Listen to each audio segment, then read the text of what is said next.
Hello, and welcome back to the More Money Podcast. This is your host, Jessica Morehouse, and this is episode 356 of the show. And for this episode, we're going to dive deep into the world of budgeting with pretty much like the go-to guy and platform of budgeting. I have Jesse Mecham on the show. He's the founder of, probably the only budgeting software that I do recommend because so many people over the years have said, this has changed my life. This is so helpful. I'm talking about You Need a Budget, or YNAB, as people like to call it.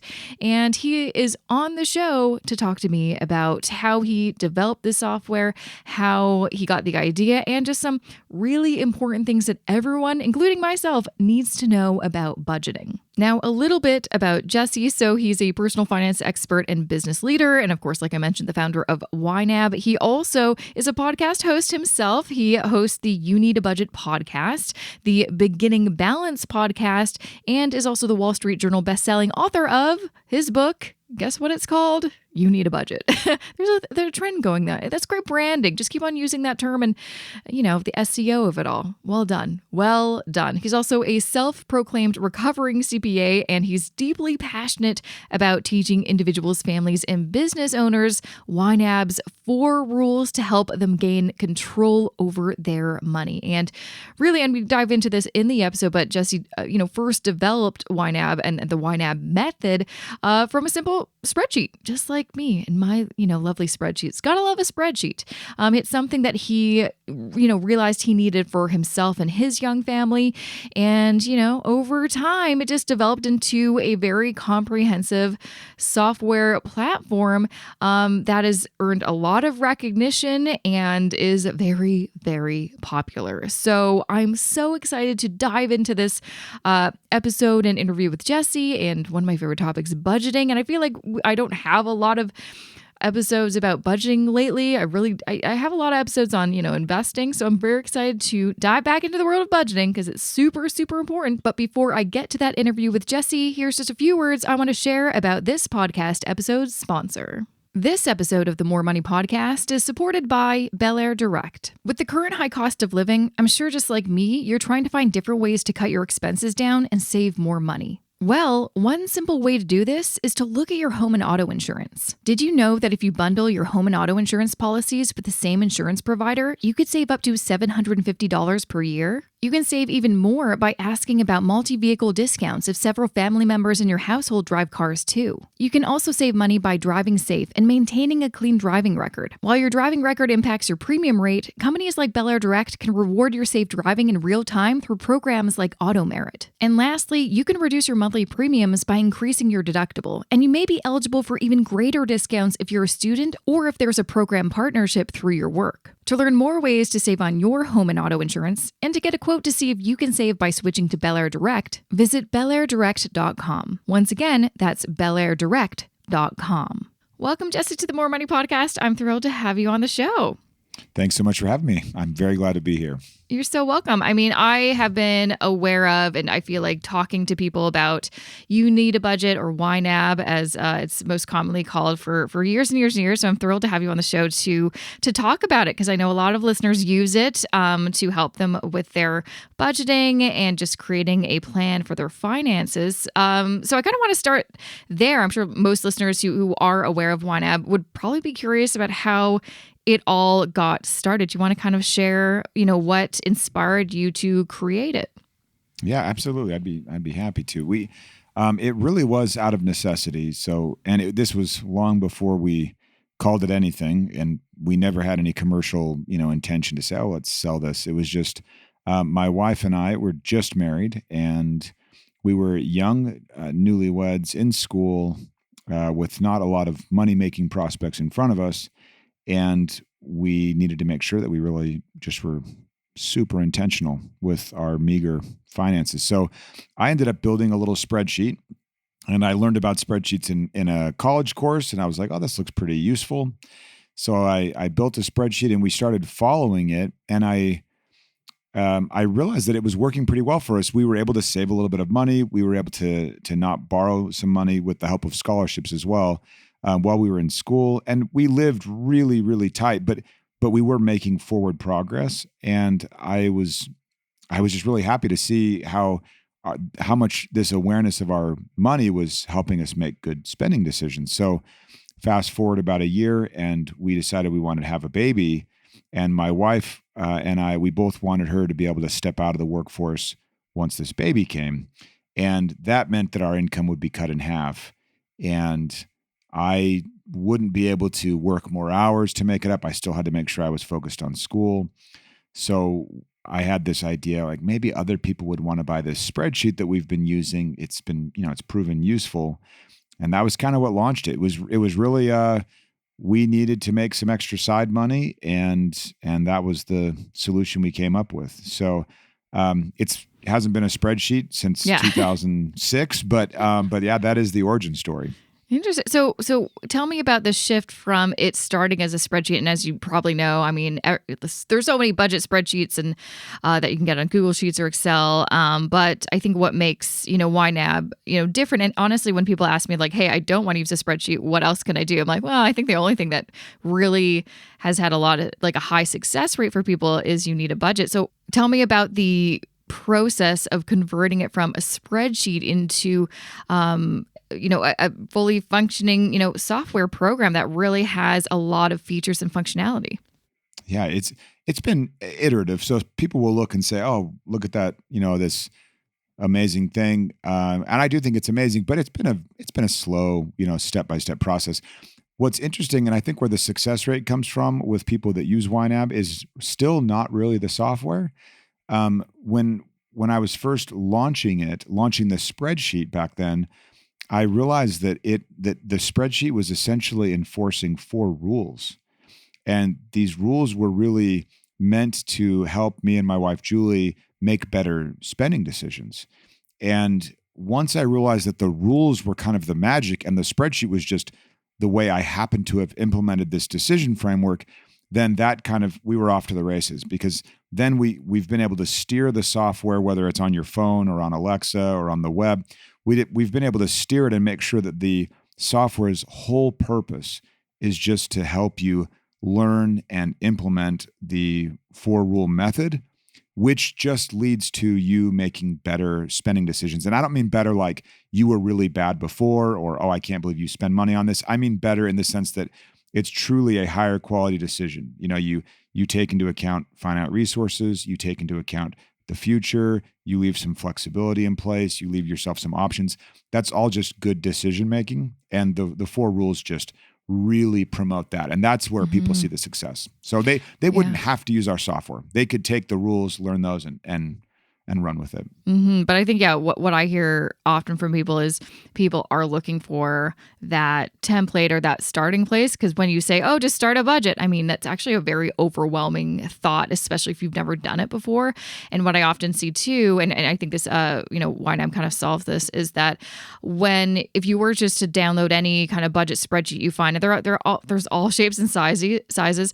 A lot of them are just the budget portion where it's like, okay, how much are you bringing in and what's going out? But that's it. It just shows you what you would like to happen with your money. But the kind of only ways to implement that, ideal situation is to track what's really happening. And I think most people don't do that. They don't know what their net worth is. They don't know what their spending is, because no one actually want to look at those numbers, because it's very, it's hard. It's very hard to confront those numbers. So do you want to kind of share, how does YNAB work? Because I know that is part of the process. It's not just about setting up a budget and forgetting it. It's really about being active with it.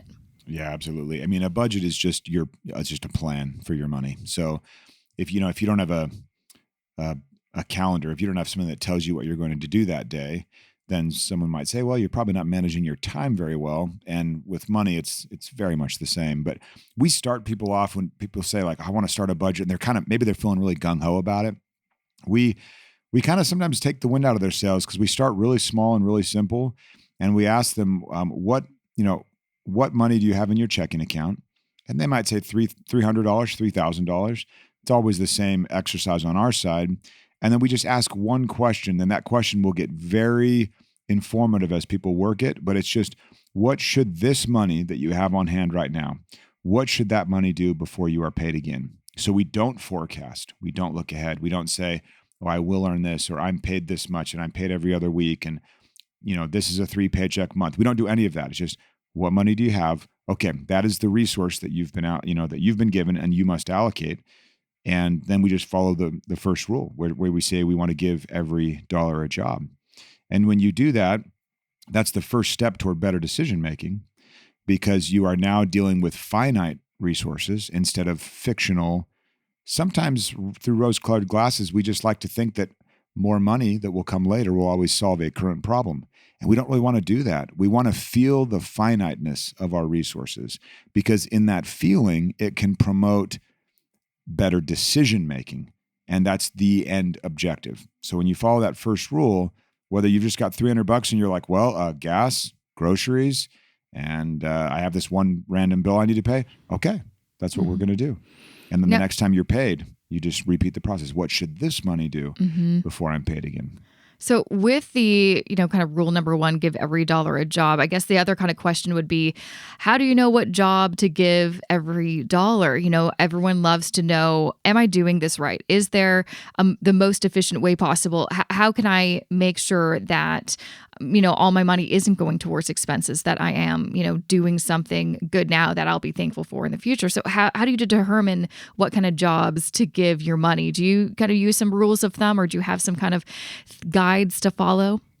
Yeah, it's funny because, I get attacked this a few different ways. One is we love to kind of like in a kind of a jonesing way, we love to kind of know like, well, how am I doing compared to other people?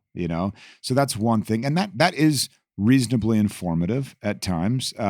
It can be used to like get people to spend less on energy if you know that you're the one that uses the most energy on in your neighborhood street or something. So there's that side of it. There's another side where we're just starting on this journey of really becoming aware of our spending, and suddenly we're just demanding that we know that we do it the best, that we do it the most efficient, and that you said the phrase that we do it right. And I would really push back on people with that. I would say, well, how about we just settle for doing it first? Let's worry about right. Never really, but like, let's just pretend we'll worry about it later so that you can be appeased. But we really just want to worry about doing it. And then the other side of it is when you're dealing with just finite resources and you're looking ahead, what does this money need to do before we're paid again? You don't need to worry necessarily about what the money should be doing, because you know what the money must do given this tight time frame that we're talking about. What we then do is we step people into the second rule, where we call it embracing your true expenses. And that is where you start to look ahead and you think about larger, less frequent expenses, and you break those up into more manageable monthly amounts. So we might say, okay, I look ahead and I see a vacation coming. Okay, well, how much will that vacation cost? How many months away is that? We've taken a $6,000 vacation that's 6 months away. We've now made that $1,000 bill that you use to save for. And so there's that, or there's the sad ones, like property taxes or life insurance premiums or repairs for your car or your house. All of those eventualities, not probabilities, but all of those eventualities also come into play.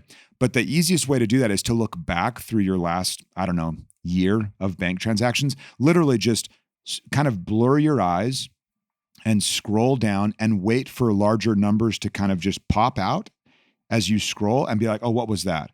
Oh, that's right. The vet bill. Oh yeah. So this vet thing will be an eventuality. Or what was this huge expense? Oh yeah. Remember we went out to eat at that fancy restaurant for our anniversary. Oh, anniversaries. That's in 4 months. Maybe we should think about that. So you're thinking now about future Jessica instead of just the current Jessica.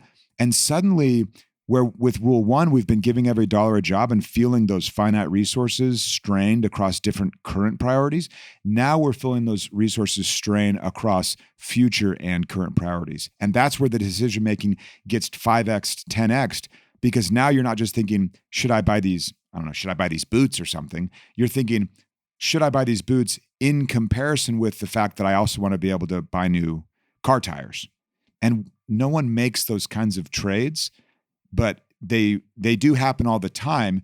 We just make the poor trade every time. And then when the car tires wear out, we're like, this is an emergency. It's not an emergency. It's just we weren't ready for it. Right. And what I find with people who, are trying to budget for the first time, they often forget about those kind of surprises. So, that's why, like you said, it is so important to look at your last year's, or even if you want 2 years of expenses, to see what happened. Because sometimes things are not in your perfect world. You'll create that budget. You're like, this is the ideal situation. Or I see a lot of people, like you said, they want to, kind of just go off to the races, do as a harsh of a budget as they can to make up for lost time. Like, no, I'm going to live really frugally and cut back and live on less, et cetera, et cetera. And then still, life happens. Like your utilities bill, just went up because inflation, and so you need to make room for those. Yeah, like you said, I like that, eventualities. These things are going to happen. They may not happen consistently. You may not know when, but they are going to happen at some point. So you need to, for me, it's probably the exact same concept. I just use different terminology. It's like I have savings accounts. So I put that money in advance for my property taxes because that's a once a year eventuality. But I like the way of thinking where it's like it is a bill. It is going to be a bill. It's not. I'm not really. It's a savings goal sort of because I'm saving money, but then eventually I'm going to pay this bill. So treat it like it's a bill, but yeah, it's not a monthly bill. You need to kind of really plan for those things that will pop up, right? Because they always happen. They always pop up for sure. And the beauty is that you get to make those decisions against current decisions. And what happens with most people is they're making, good money, whatever that means to them. And they're like, why aren't I getting ahead? And it's because they're deciding to spend money now that really needs to be for the future. And they would use it for the future if they knew. It's not like they're saying, just whatever. Like they're really trying to be conscientious. And we just need to make sure that we're presenting the information in such a way that the decision-making happens. I've never seen someone, honestly, ever, and I've seen this hundreds of thousands of times, I've never seen someone make a poor financial decision when they're given good information in context. Yeah. It just doesn't happen. Yeah. Mistakes typically happen when you're kind of guessing, when people make a budget and they don't actually take a look at what their spending patterns were to see what or tracking their spending throughout the year after they've created that budget to compare to see, well, this is what we want to happen. Is it actually happening? Are you implementing it? Or I think the other kind of missed, element is not creating what I like to call like a cash flow framework or cash flow design, where creating a system so okay, on payday, this amount goes into this account, this amount goes into this account, having a system in place that, you're going to have to set up either through auto transfers or sometimes you're going to have to manually move money on payday. And most people probably wouldn't even think about doing that. But that's the thing that'll help you put that money in savings if you can set up a little automation or something like that. Absolutely. And what we do, we don't normally have people set up different savings accounts, although we understand exactly the objective there. Yeah. What we do is we lean on the software to eventually separate all that one pile of money that's in a checking account. We break it up into tiny little piles of job, where we say property taxes or vacation or Christmas, or going out to eat tomorrow. But they're all in one view where you can see essentially all your quote unquote accounts. But we keep it all in one account for ease of administration. But then for decision making, you get the same result that you would from those, many savings accounts, where you have the money clearly with specific jobs. And that's the real magic. And I know the other kind of thing that people struggle with is when something, you can do all the planning in the world and still something will happen. So rule number 3 is roll with the punches. How do you roll with the punches? Does the software help you to make adjustments and tweaks when they are necessary? Yes. Part of it, when we say, I don't even like telling someone they overspent, really, because it somehow has like, you shouldn't have. Yeah, it's like that's your fault. You did something bad. Yeah. It's just a reallocation of resources. You're just allocating, or you're reallocating, or you're allocating on the fly, whatever you want to say. But we're just deciding that we would like to use these resources here instead of there. And it's important because we're dealing with finite resources that you account for that. So if I spend 100 more on A than I originally intended, I need to pull the money from B or maybe a little bit from B, C, and D and put it in A so that I'm all balanced. But we've built the software in such a way to where we really promote the idea of flexibility. And when you're making decisions, a good coach is going to have a really good game plan. And then immediately when the game starts, she will be adjusting her plan based on how the opponent is responding. And that's what we want to do with our own plan, with this budget. Normally people set a budget and they're just like, okay, these are my shackles and I'm just going to like white knuckle this. It never, ever, ever works for longer than like 3 hours. So we want to have a way where you say, this is my plan. And part of this process is continuous planning. And I do mean continuous in that it's, yes, you may look at it weekly in part of your routine, but there's a day-to-day kind of like, am I still on plan? Am I still on plan? You just pull out the phone, you look, you're like, oh, we don't have quite enough money to go to Chick-fil-A or whatever. So you move some money from your clothing category and you think, oh, I can go for a month without buying whatever I thought I might buy. There are all kinds of places where you can grab money from and say, let's use it here instead. But the flexibility is the key. That's actually the secret sauce with our whole method for getting people to stay with it, is that you can be flexible. Rigid budgets break. And we don't want that at all.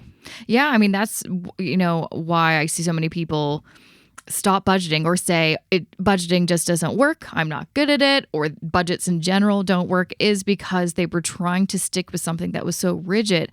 And then when something in their life, kind of threw a wrench into their, perfect plans, they blame themselves. They think they're a failure, or they're just like, well, then this doesn't work because they just kind of feel like, well, I'm just going to give up. This just isn't working. But you need to be flexible. You need to I always create a budget, but then, I just went through the process of, I still use a spreadsheet, but I was looking at all my spending and my net worth and comparing it to the, original budget. Yeah, they don't look identical, but I still, it's because so many things happened that I couldn't really, expect or predict. And so I had to make so many adjustments throughout the year. But I think ultimately, even if, things look different compared to where you started, the ideal situation is for you to still have, paid your expenses, had stuff left over to reach some of your financial goals. And like you said, the most important part is to not give up and not quit.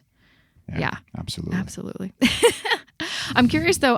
One thing I hear often is budgeting is one thing when you're an individual. When you do have a partner, it is kind of a whole other kettle of fish, especially if you're having trouble kind of onboarding your partner. Like even for me, I've been doing this for a long time and my husband still hates it. He's getting better at it, but I think it's just a lot of emotions that are wrapped into it. What I'm, curious, I know you and your wife started the kind of budget together. What were some strategies that you used, or what are some techniques that worked for you to make sure you attacked it kind of as a team? And if there's one party who's a little bit more interested in the other, that you can still do it as a unit. Yes. Yeah. I mean, there may be one that's just more into like the ticking and tying and the numbers, and that's me. And so I happily do that lifting. And Julie is essentially a consultant where she'll come in and say, well, what about this? She'll have a different perspective that's valuable because obviously she will. But I'll take that, we'll take that and kind of merge our own, our views, our separate views. You got to merge them into one plan. And you got to do that in everything when you're in a relationship. You've got to merge how you're going to raise kids, where you're going to live, what jobs are going to have. I mean, how chores happen. Everything is a merging. And in that sense, you just have to recognize that there are different strengths that each partner brings, and you want to kind of capitalize on those. So Julie's strength is not in the numbers per se, like the little details, but her strength is in her foresight. She can look ahead and be like, well, what about this? And she'll just think of things that I would not have thought of. So she is mainly a consultant. And then I do ask her and encourage her and cheer her on when she does record a transaction, in the moment, like, oh, you just spent money here. Did you put it in YNAB? And when she does, I'm always very happy because that is still after years, still a work in progress. She's busy. She's got a lot on her mind. And so I take what I can get there. What's really interesting about money and relationships is if you can set aside the money part for a moment and just talk about the goals and aspirations, it actually can be a really enjoyable, informative, introspective conversation with your partner. I mean, you really can figure out like what makes the person tick and why do they want what they want, which is a very fascinating conversation to share with someone you're sharing everything else with. So I would encourage people to not talk about money for a little while and just talk about what you aspire to, and then see where that goes. Eventually, money can be used as a way to achieve those aspirations. But first, we have to be clear on the aspirations. And I've seen it kind of derail where they talk about money first, and it just gets in the way of just the aspirational stuff. Yeah, no, that's actually, something that I eventually figured out with my husband is if you actually don't focus on the money, but you focus on like things that are more exciting and can entice them to want to have that eventual conversation about dollars and cents, talking about your goals and what you want out of life and having those big kind of, dreamy conversations, and then being like, this is awesome. I think we can do it. Let's now figure out how we can realize those dreams. Because then that will just give you that actual motivation. And then you can also outline your action steps on how to achieve that. Because I think too often, if you do just focus on the numbers, then immediately you think, well, we'll never be able to go on a trip with this income and inflation and et cetera, et cetera. And that's not going to motivate you to try to find any different solutions or different ways of looking at things. So you could potentially maybe just adjust the timeline, but still reach those goals.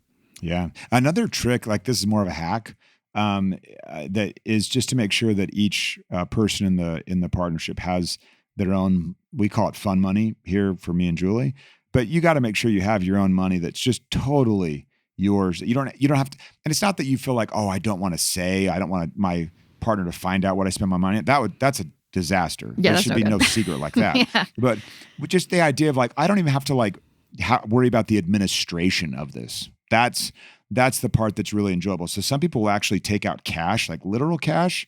A few people will do it on gift cards to where they don't have to worry about it. Like, let's say you get $100 each month or whatever, it doesn't matter. You load the gift card and then that money is out of the budget, never to be seen again. And the person just knows like, okay, cool. I've got my quote unquote allowance. I do not like calling it an allowance. To me, it feels like you're talking to a kid. Yeah. So, but this idea of fun money, it's very liberating. When Julie and I first started, ours were each $5 per month. And literally that was enough money for me to feel like, oh, okay, there's some breathing room here, and I'm the spender in the relationship. So I needed that more than she did. Yeah. That's what me and my husband actually do too. And I found, because I remember, especially too, when we first got married, and before that, we just, all of our finances separate. And then once we got married, we're like, oh, should we adjust things?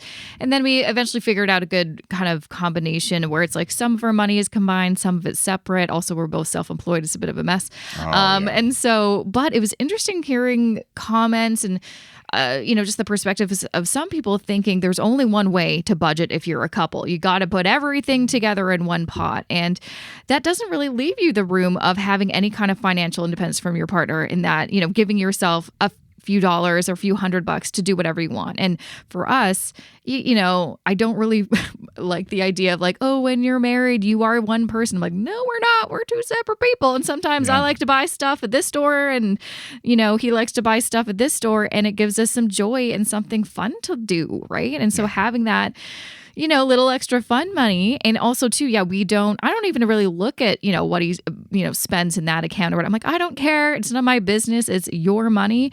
But then it's also nice because on the other side of it, he can't, give me his 2 cents or judgment on, what I spent some of my money on. I think that's important. You get to just do whatever you want with it. Every once in a while, it's fun to spend your fun money on the other person and kind of surprise them. But that's everyone's own thing. It's important we recognize that it's going to be a different setup for couples. Julie and I are all merged. We did it from the very, very beginning when we were just crazy, crazy poor. And so I think that paved the way for us to do a merged thing. We didn't have other inhibitions that you might have. I mean, there are people that extricated themselves from a horrible situation, of financial abuse. And I would never dare tell someone, oh no, just, like they're dealing with they've learned something that they just can't say, oh, okay, I'll just unlearn that. And it's real. No. So you just respect it, and you got to get it set up the way that it'll work for them, where they feel totally comfortable and bought in. And counterintuitively, really bought into the relationship. Maybe that's what it will take. The other side of it is you can be of one mind and you can be one as far as goals go as a couple, and I'm not talking about losing your identity or anything at all. It's just, but you can be totally aligned in your goals and have your accounts be all set up however you want. As long as the goals are being achieved, like let's not change a thing.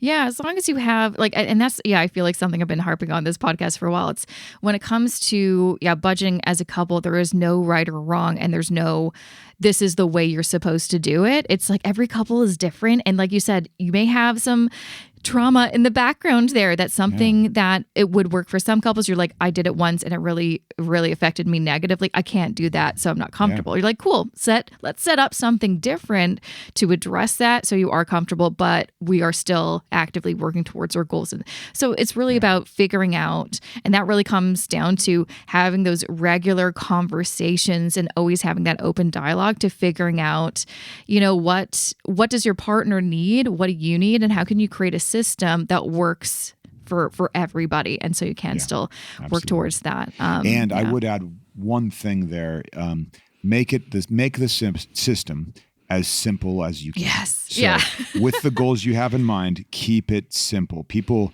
really start to jump through forced hoops a lot of the time, and they don't need to do that. So if there's one thing that a good system will do, is it will kind of get out of the way, and you'll kind of be left with the essence of what the objective is. And that's what we want. So if there's a lot of back and forth transfers and this and that and splitting bills, you can start to be like, okay, this maybe is quote unquote working, but is it working well? Right. Yeah. If it's too hard to follow, or if I always kind of think that if I were to die and Josh still had to pay the bills and everything, would he be able to figure it out on his own? If the answer is no, it's too complicated. But yeah, that's something to always keep in mind. And what I found too is sometimes, actually, that's like the number one thing I think I've learned on all these, the past decade of working in personal finances. Money should be simple. Once it gets too complicated, that's when mistakes start to happen, because human behavior gets in the way, because we like things that are simple. That's it, Otherwise, you're just not going to do it. I know another thing that I wanted to chat about. So we talked about couples, and another, I think, big point of discussion for couples is starting a family, having kids. And one thing that I've been noticing and really loving is that, new parents especially want to not repeat kind of the cycle of, not talking about money. Money is taboo, because, that's why people listen to the podcast, is like, I didn't learn this and I really should know this. And they want to be able to bring their children more into the conversation so they don't have to feel like a fraud or don't know what they're doing when they're in their 30s. So I'm curious, especially since you have children, do you talk to your kids about money? What's the right way to get them comfortable with the act of budgeting, or like the family budget, and understanding that so they can be more prepared as young adults? I mean, one thing that we do is money is not taboo. My word, it's not taboo at all. That'd be like, sex is also taboo, right? So I guess you should never talk to your kids at all about how that all works. Yeah, that always works out when you don't talk I don't think so. I think that's a good idea. It's not taboo. It's totally fair game. Dad, how much did the car cost? I tell him, oh my gosh, how do people buy cars? That was my daughter's response. And I said, well, this is how they normally do. This is how you can, you save up for it. But yeah, you're kind of an open book. There are a few things when they're little that you kind of want to make sure you're aware of. Family privacy is what I would call it. You don't want them necessarily telling their friends who are also 9, these things. Like there's some context that's missing and stuff like that. So you got to use some judgment there. But the fun thing to do, really fun, is you get your kids set up on their own budget. At YNAB, it's part of our what we call the YNAB Together plan. So you're a subscriber, but you can add, I think, up to 5 other people on your plan for free. So you can have your kids on there, and it's fun to see them do so well what adults struggle with, where you're like, hey, here's all your money. And they're not like, oh, I want more. How come I don't have more? They're just like, okay, what do I do? And then you're like, well, what do you want? And then they start to come up with these ideas, and you really prime the pump. Like, well, didn't you say one time you wanted this? And didn't you say this? And remember that time we were in the Lego store? And so you get them to just start brainstorming like crazy. And they have this really long list. And then you say, okay, remember now, we have $119.07. So then they're like, oh, well, I want that. Like they prioritize so quickly. And I've noticed most kids, at least mine, and a few that I've seen or friends of mine, they will tend to go all in on one thing they want and get it sooner rather than like spread the money out and work on lots of things over time. Whereas an adult, you probably have to kind of do that. But kids like to just be like, I'm excited about it. I'm going to get it.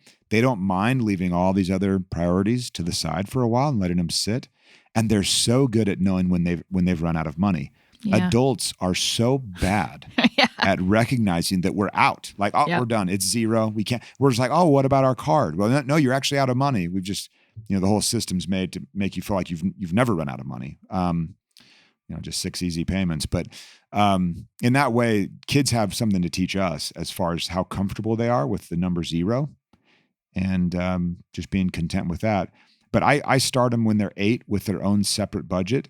And then the first Sunday of every month, to get really tactical for a moment, the first Sunday of every month, because it works for us, I sit down with them and we go through it. And like, oh, okay, here's how you reconcile to what the bank says. And they're like, what's reconcile? And I'm like, it's a word no one uses, but it means this, And so we can move along. And then as they get older, I've got a 16-year-old, a 14-year-old. I don't check in on their budgets. By that time, they've got 6 years of reps under their belt, and they're little savers, and they buy things, and they don't feel guilty about it. And it's wonderful. I know if we can avoid some of these like really negative things about money, like guilt and shame and just all that kind of stuff. But also just think of like how well set up they'll be once they're, maybe they go to college, or if they start, working, they'll already have the skills to set aside money for like tuition and books, and then, housing and food and going out. Because most people don't do that. And that's when you hear the stories of, I just got a credit card and got a free mug, and Problem then I have solved. $10,000 in debt because Not no to one mention told the me. student loans and everything. Like, Yeah. To be able to recognize that you're out of money and to kind of know what you want your money to do, it's a superpower. I'm curious, when you were, teaching your kids how to budget, did it also, I'm curious, like, were they like, well, I ran out of money, how can I make more? Like, was it also a way to kind of motivate them to, maybe be entrepreneurial or try to find work? Totally. My son made a poor decision and wrecked the family van that we passed down to be like a teenager car because it was so old and beat up. So we're like, that's the car for the teenagers, and we'll cover insurance. And then he made a poor choice and ran into a parking lot pole. Yeah. And, oh no. And so that wasn't exactly fun, but it's fine. Like, no one was hurt, obviously. So you're happy about that.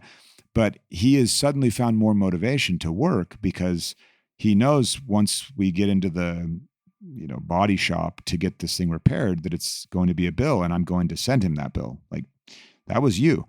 So he's like, I don't want to not have money for other things. And so he is motivated to earn more. It's amazing what that will do. Like, it's a little dose of reality, but he's responding exactly as I didn't want him to have done that. That's fine though. I also did dumb things. But I've loved seeing his response of, okay, I'll fix it. Pay the consequences. Yeah. Yeah. I mean, I think that is, so important. I think the other thing too, and this is something that I experienced as well, I think I started working at 15 or something like that. And the idea or the experience of having finally as a teenager, your own financial independence separate from your parents. You don't have to wait for like Christmas or birthdays to get some checks from grandma, and you don't have to ask I never got an allowance. So I really had to figure out, I started working as soon as I could, but it just makes you feel like it gives you a sense of pride, and I think it helps build confidence. Like, there's so many great things that I feel like introducing, this is how to manage money. And then that will just naturally motivate you to like, here's, why it's great to actually make money. There's so many great things that you can do that maybe your friends may not have the same freedom to do. And that'll just like snowball into adulthood. And I can't see anything, bad with that. I can only see like all the potential. Yeah. I don't see a downside there. No, I can't. I feel like we went through all of the rules, but there was a rule number 4. I'm not sure if we touched on, called age your money. Did we discuss that, or what does that mean? We haven't yet, but it's a quick. Well, I'm long-winded on every rule, but this is probably the quickest one. The idea is that we want there to be a time that elapses from when you earn money to when you spend it. So that's the age of your money getting older. If you spend $1 that you earn today, it would be a day old, not very old at all. If you spend $1 that you earned 30 days ago, then That's the age of that dollar. And what we're trying to do, to go back to good decision making, if rule 1 was about finiteness and feeling trade-offs come into play, improving your decisioning. And then rule 2 is about considering the future when you're making a decision. And then rule 3 is about being flexible when you're making decisions. Rule 4 is about having options. And when you have more options, when you have more time to make a decision, the decision quality improves. And so aging your money means we want you to get to a point, and the software calculates it all, so it's not really something that a user does, but we just want to get you to a point where you are spending money today that you earned 30, 40, 60 days ago.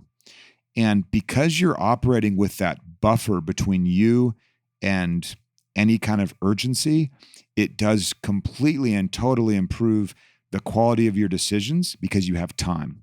It also improves your sleep. It improves the quality of your conversations with your significant other because they aren't so emotionally charged because you're walking. Like if you and I were hiking on some narrow ledge, our conversations would be totally of a different tenor than if we're just walking out in a field, right? And we don't want to have that exhausting, stressful conversational tenor when we're just talking about the mundane things of money. It's just, it's unnecessary to have all of that emotional charge there with it. So I can say, oh, Jessica, you went to the store today, and you can be like, oh, how dare you question my, it's like, oh, sorry, I thought I was making small talk. But because we're living right on the financial edge, nothing sounds like small talk. It all sounds accusatory. It sounds like there's some shame in there. And we don't want these conversations to be accusatory. We want them to be aspirational. We really want the couple who loves each other. We want the couple to love how they spend their money as a couple and to love how their spouse spends their money. Yeah, ultimately, you want people to feel good about money and provide them with options and freedom, which is, I think, everything a budget actually is, but most people don't actually, I think, connect those things to budgeting. Yeah, most people still think it's like you kind of mentioned, the shackles, of budgeting. It's like, no, it doesn't have to feel like that. It can actually feel really good. Yeah, it's your plan. You get to do it however you'd like. Absolutely. So I know before I let you go, you have a few things on the go. Like you have the You Need a Budget podcast, the Beginning Balance podcast, but also, and I think this is a great thing for people to check out, you have a book called You Need a Budget. I feel like that's a great entry point. If people are like, oh gosh, this is still a lot, I don't know what to do. What do you kind of just, I'm assuming you discuss a lot of what we kind of touched on today, but what can people expect if they wanted to grab a copy of that book? Yeah, the podcast is like 7 minutes per episode. Ooh, I go on about something. It's like it's not daily, it's weekly, but just a little dose for people if they want that. The book is a great start if you haven't gotten enough of this sultry voice. You can get the book and listen. It's the book lays the foundation for the whole method. And I think it's a great entry point, and it's available at libraries. You can borrow it, so there's no need to necessarily fork over any money for it. And then also we run classes all the time, online live classes people can take. Again, no purchase. You don't have to buy anything. If you do try the software, we don't ask for your card up front. The last thing we want to do is like somehow be sneaky about your spending with us. Like, no way, that's counter to everything. So, give it a spin. Go to wineup.com and there's all kinds of resources people can look at. But we teach for free, and then if you like what we teach and you think it could help, then the subscription is how we keep the lights on. And you've got, so people can test out You Need a Budget, for a little bit. Like there's like a free trial to see if this is a good fit for them. 34-day free trial. Yeah, nice. 34 days. Why 34 days, not 30 days? It lets them, so you'll appreciate this, Jessica, because you're in personal finance, but it lets them see how the month rolls over and see how the money kind of accumulates. So there's a lot of interplay from month to month that we want to make sure is not lost on someone kicking the tires. Okay, that makes sense.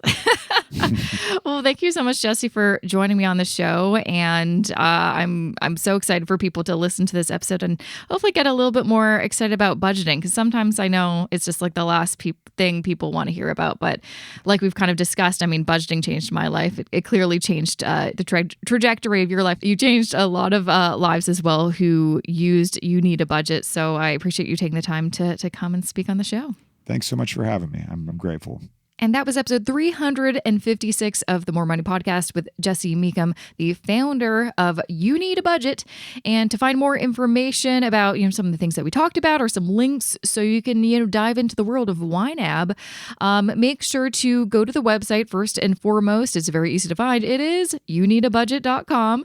There's also the You Need a Budget podcast you can find on, wherever you're listening to this podcast, you can listen to that one as well. You can also follow them on Instagram at You Need a Budget, and of course can be found on Facebook, YouTube, and Twitter as well. I will link to everything in the show notes for this episode. JessicaMorehouse.com/356 is where you can find that. And in case you did want to try YNAB for yourself, they offer a 34 days, no credit card required free trial, so you can try it out yourself. Just go to youneedabudget.com and you can give it a test run and see if it's a good fit for you and your kind of budgeting style. All right, I've got a few things to share with you, so do not go away. Here's just a few words I first want to share about this podcast episode's sponsor. This episode of the More Money Podcast is supported by Bel Air Direct. With the current high cost of living, I'm sure just like me, you're trying to find different ways to cut your expenses down and save more money. Well, one simple way to do this is to look at your home and auto insurance. Did you know that if you bundle your home and auto insurance policies with the same insurance provider, you could save up to $750 per year? You can save even more by asking about multi-vehicle discounts if several family members in your household drive cars too. You can also save money by driving safe and maintaining a clean driving record. While your driving record impacts your premium rate, companies like Bel Air Direct can reward your safe driving in real time through programs like Auto Merit. And lastly, you can reduce your monthly premiums by increasing your deductible, and you may be eligible for even greater discounts if you're a student or if there's a program partnership through your work. To learn more ways to save on your home and auto insurance and to get a quote to see if you can save by switching to Bel Air Direct, visit belairdirect.com. Once again, that's belairdirect.com. Okay, first and foremost, reminder from the last two episodes, I am giving away a few books. I'm giving away Jason Vitug's book, Happy Money, Happy Life. And I'm also giving away a copy of The Myth of the Silver Spoon by Kristen Keffler, who I had on the show last week. So you can go to, the show notes for this episode, there will be a link, or just go to jessicamorehouse.com/contest and you can enter to win either. And I will be having more guests on the show who are authors, who have books, including next week, actually, and many more weeks. So look out for that. But currently, that's what I'm giving away. So jessicamorehouse.com/contest is where you can find that information. Also, make sure to check me out on YouTube in case you don't know I live there too. I do live there. And I feel like in the next month or so, I'm going to hit 20K, and I'm very excited about that because I started my channel years ago, pretty much left it dormant, or once in a blue moon would put a cringe, honestly, a lot of those videos I took down, they were cringe. They had my whack teeth before I had braces or, Invisalign. I had a bob haircut for way too long. Why did I do that? I look at those photos, I'm like, why was I trying to look like a news anchor? Things that I learned post-COVID when I had to grow out my hair. I'm like, yeah, I should have grown out my hair for a long time. Anyways, my new videos are much nicer. Figured out how to curl my hair. And in general, I'm just better at YouTube. So check me out on YouTube, jessicamorehouse.com/YouTube, or just go into YouTube and find me at Jessica Morehouse. You'll find me right there, and easy peasy. But excited to continue to make more videos on that platform and hopefully reach 20K soon.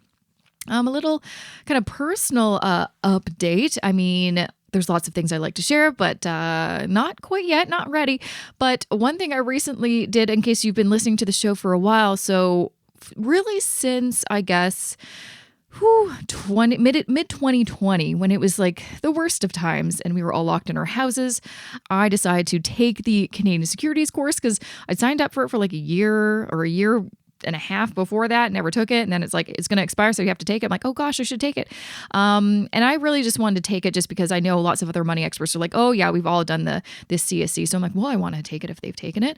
And I took it, and then I'm like, ooh, I mean, it was hard as hell, but I loved learning. I just loved it. And so I'm like, you know what? I think I'm going to, go on the path to become either a QAFP, which is the Qualified Associate Financial Planner designation, which is really one step below the CFP, the Certified Financial Planner designation. So I don't know which one. I say I'm working for the CFP. We'll see what's happening. I just try to take it one step at a time. But since September 2020, or October 2020, whenever I passed both of those CSC exams, then every year I've been trying to knock out more courses. There's quite a few prerequisites to the CFP program or the QAFP program. And so in 2021, I took Financial Planning 1 through the CSI, the Canadian Securities Institute.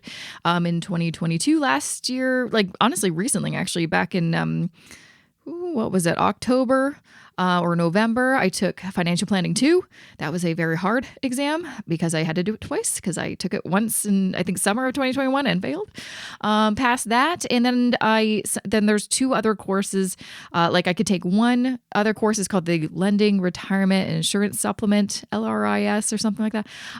Signed up for that right after I passed FB2 and knocked it out last week. It was a bit of a weird, slow week. And I'm like, you know what? I think it's a bit quiet. I think I can actually take the time to study and pass this. It wasn't a very huge amount of content to consume. And it was also kind of an open bookish exam because just do it on your computer, which is great, and was able to pass it. And then quickly after that, there's this other course called Introduction to Professional Ethics through FP Canada it's a requirement in order to move forward with either the QAFP or CFP.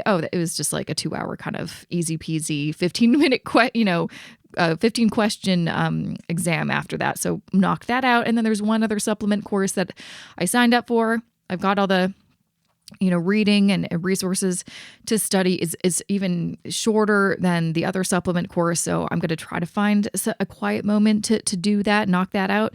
And then once that's done, I have done all my prereqs and I can technically, sign up and take the QAFP exam, or I can, start take the CFP program and then the eventual exam. I don't know what I'm going to do yet. I haven't really thought that far ahead, quite honestly, because this has taken me years to get to this point, but I just want to kind of share what's been going on. Sometimes I feel like I've been very quiet on like Instagram, and that's probably why I've just been like, just doing stuff, just working and studying and, other things that hopefully I can share with you soon. So that's what I've been doing. Studying, pass some exams. Man, I feel like I'm never not going to be studying or taking exams. And quite honestly, I am terrified to take that CFP exam whenever that does happen. Like, it is not pretty. It has a very high fail rate, and it's like a 6-hour I think it's a 6-hour exam. Yeah, I don't want to, but I feel like it's one of those things that I have to do to prove to myself that I can do. And also if my kind of purpose or what I'm doing with my career is to be a professional in this field, having a CFP designation does not hurt, does it? So that's what I've been working on. And that's pretty much all I have to share. That's really all I did. But you're going to like next week's episode. Actually, Michelle Hung, she's my guest for next week. She's an author and a money expert, and she has a great Instagram and TikTok as well. Also based out of Toronto, which is great. She's also, I feel like, she's done everything, including the CFP program. She just has to take the exam. So we were chatting about that. And so you're going to like next week. We're going to be talking about how to manage money for youth and teenagers, which is, again, a topic I don't think I've ever explored on this show. So I'm very excited about it. So that is it for me. Shout out to my podcast editor, Matt Rideout. Thanks so much for listening. And I will see you back here next Wednesday with that episode with Michelle. Have a great weekend. See you next Wednesday.